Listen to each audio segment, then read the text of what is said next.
Ons tema vandag is, hou die naam van Jesus vas. Ons het vroeg geland. Die Istanbul lughawe is besonder groot. Daar is massas mense op pad na ergens en dalk ook na nêrens.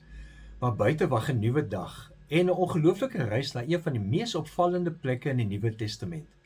En dis 'n plek met die naam Pergamum. Die naam alleen klink na mag. En dit was 'n toonbeeld van mag. Hier het 'n skitterende Hellenistiese beskawing gebloei, met 'n biblioteek van meer as 200.000 boeke. Die skrikwekkende altaar van Zeus wat hoog uittroon bo die Egeïese kus. Die Asklepios genesingsentrum waar mense in pelgrimstogte gekom het met hulle sere en hulle siektes. En in hierdie stad, midde van al hierdie menslike heerlikheid, was daar 'n klein gemeente Christene wat die naam van Jesus vasgehou het. Ons staan vandag by die ruïnes van Pergamum en dink daaraan, geloof groei nie net in gerieflike plekke nie. Die gemeente hier het nie 'n mooi kerkgebou gehad om in by mekaar te kom nie. Hulle het geleef tussen die standbeelde van keisers, tussen die reukwerk van heidense tempels en die geskuur van heidense pelgrims, tussen die versoeking om stil te bly. En tog die woord het hulle bereik.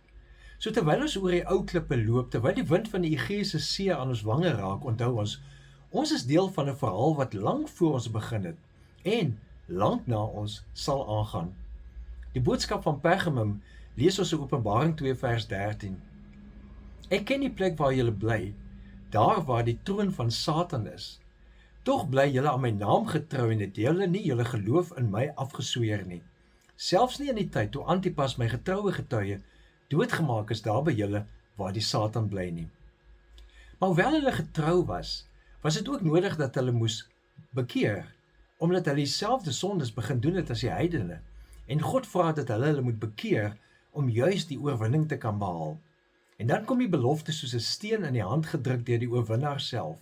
Openbaring 2 vers 17 sê, en daarby sal ek vir hom 'n wit steentjie gee met 'n nuwe naam daarop gegraveer, wat niemand anders ken nie, net hy wat dit kry. 'n Wit steentjie, 'n nuwe naam, net joune. In die antieke wêreld was 'n wit steentjie 'n teken dat jy onskuldig verklaar is, dat jy toegang het tot iets, dat jy genooi is na die fees. Maar hierdie steentjie dra iets diepers, 'n naam wat net God en jy ken, 'n identiteit wat nie deur die wêreld gegee is en ook nie deur die wêreld weggeneem kan word nie. Die gemeente in Pergamum het tussen keisers en gode gewoon wat name en titels uitgedeel het, maar Jesus sê, ek het vir jou naam wat geen een van hulle kan gee nie. En daardie belofte geld ook vir ons, terwyl ons vandag op dieselfde heilige grond staan. Kom ons bid saam hierdie gebed. Here, dankie dat U ons vandag laat staan waar ander eeue gelede gestaan het en U naam vasgehou het. Help ons om getrou te bly met dieselfde vasberadenheid en nie die heidense sondes en leringe na te leef nie. En dankie vir die wit steentjie, die nuwe naam wat U reeds vir elkeen van ons voorberei het. Amen. Nou môre is ons op pad na Thyatira, Sardis en Philadelphia en ook die wonderland van Pamukkale.